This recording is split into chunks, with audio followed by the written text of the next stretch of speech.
បងជាអ្នកចំរៀងឬមួយនាងស្រណោភ្លៀងកណ្ដារាត្រីឬស្រណោបទចំរៀងមានន័យឬមួយស្រីនឹកអាឡ័យដល់គ្រួសារ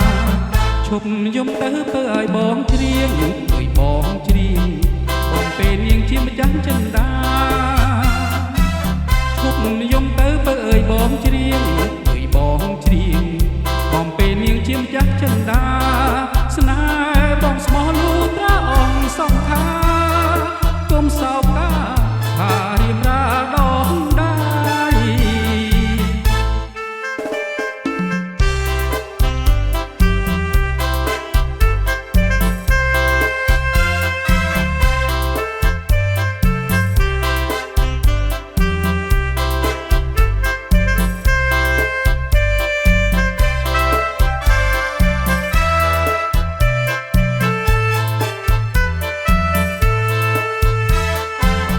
បងស្រីច្រៀងដេចនាងយំ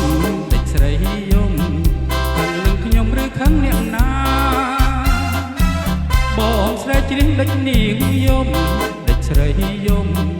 ខាងនឹងខ្ញុំឬខាងអ្នកណាឬសប្បាយព្រោះយើងបានជួបគ្នាឬយ៉ាងណាសូមជីវ៉ាស្រដីឬស្អប់បងជាអ្នកចំរៀងឬមួយនាងស្រណោភ្លៀងកណ្ដារាត្រីឬស្អប់បងជាអ្នកចំរៀងឬមួយនាងស្រណោភ្លៀងកណ្ដារាត្រីឬស្រណោបទចំរៀងមានន័យឬមួយស្រីនឹកអាឡ័យដល់គ្រួសារឈប់យំទៅឲ្យបងច្រៀងឲ្យបងច្រៀងបងពេលនាងជាម្ចាស់ចិន្តា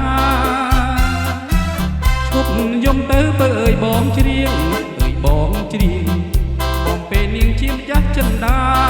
ស្នេហ៍បងស្មោះលូត្រាអង្គសង្ខារគុំសោក